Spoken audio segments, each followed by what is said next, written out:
गोजरी ज़बान में अपडेट सुनिए।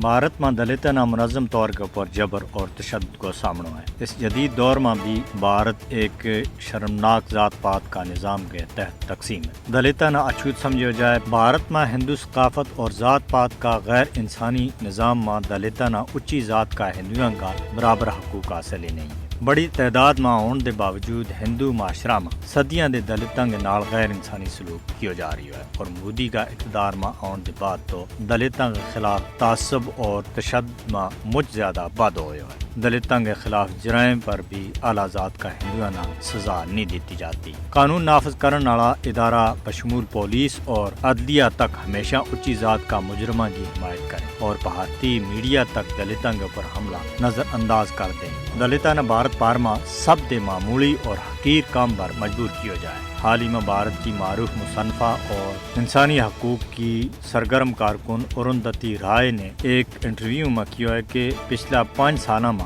भारत ने एक हिंदू इंतहा पसंद मुल्क का तौर के ऊपर दुनिया में शनाख्त पाई है। दिन दिहाड़े सड़कों और चौराह में हिंदू शिदत पसंद मुसलमानों और दलितों ना सरे आम कोड़ा मारता हुआ नजर आए और इसकी वीडियो सोशल मीडिया के ऊपर अपलोड की जा रही है। मोदी का भारत में दलित खवातीन सब दे कमजोर तबको तस्वर किया जाए और दलित खवातीन न दूजी खवातीन की निस्बत हर दिन की बुनियाद पर बड़ी तादाद में जिनसी हमला और आबरूरेजी को निशानों बनाया जाए। दलितों के नाल नाल भारत में मुस्लिम खवातीन न भी निशानों बनाया जा रही है। हाल ही में बीजेपी की कर्नाटक हुकूमत ने हिजाब पहनने वाले 6 मुसलमान तालबात ने कॉलेज से बेदखल कर दिया है, जिस पर अमरीका का बैन अल-अक़वामी मजहबी आज़ादी का इदारा ने सख्त तनकीद की है। बैन अल-अक़वामी बरादरी ने भारत में दलित और दूजी अक़लियत न शिदत पसंद हिंदुओं का जुल्म सितम दे बचाव के वास्ते अगे आने की जरूरत है।